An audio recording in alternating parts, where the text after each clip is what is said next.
அப்போ அந்த பிள்ளையன் நண்பர்களோட போய்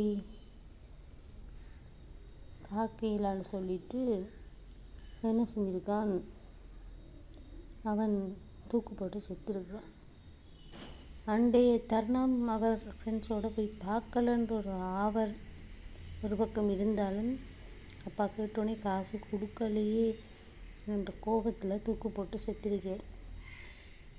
இது ஒரு சின்ன விஷயம்.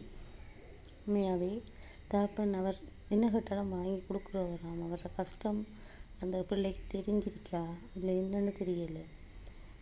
அந்த பிள்ளை என்னென்ன மனசு நிலையில் இருந்துச்சுன்றதும் எனக்கு தெரியாது. இனி இப்படியான ஒரு விஷயங்கள் நடக்கக்கூடாதுன்றதுக்காண்டியும் இதுக்கு முதலும் ஒரு புலமை பரீட்சை இல்லை சித்தி அடையலைன்னு சொல்லி அவரும் தண்ணியில் விழுந்து செத்திருக்கிறார்.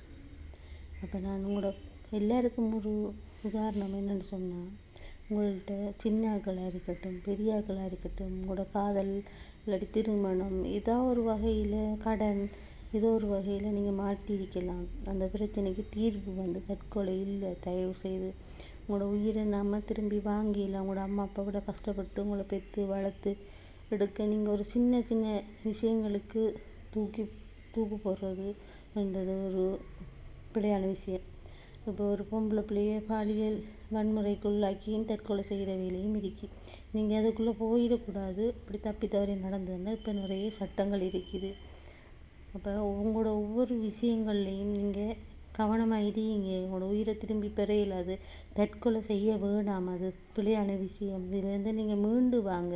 தயவு செய்து அந்த தற்கொலை முயற்சியை இனிமேல் யாருமே எடுக்காதீங்க. அந்த தற்கொலைக்கு நம்ம ஒரு முற்றுப்புள்ளி எல்லாரும் சேர்ந்து வைக்கணும் என்று விரும்புகிற ரெண்டு சகோதரங்கள் முழு பெரும் பிள்ளைகள் நீங்கள் எல்லாரும் எந்த வகையில் பாதிப்புக்குள்ளாக இருந்தாலும் அதை நீங்கள் ஆலோசித்து பெரியாக்களோட சம்மந்தப்பட்டவர்களோட உங்களோட ஆசைகளை நீங்கள் அடுத்த நாள் வாங்கி தருவீங்களான்னு கேட்டு எதையாவது நிவர்த்தி செய்யுங்க. அதுகள் அடுத்த கட்டத்துக்கு போங்க. தூக்கு போடுறத நித்தாட்டுங்க. தற்கொலை செய்கிறத நித்தாட்டுங்க.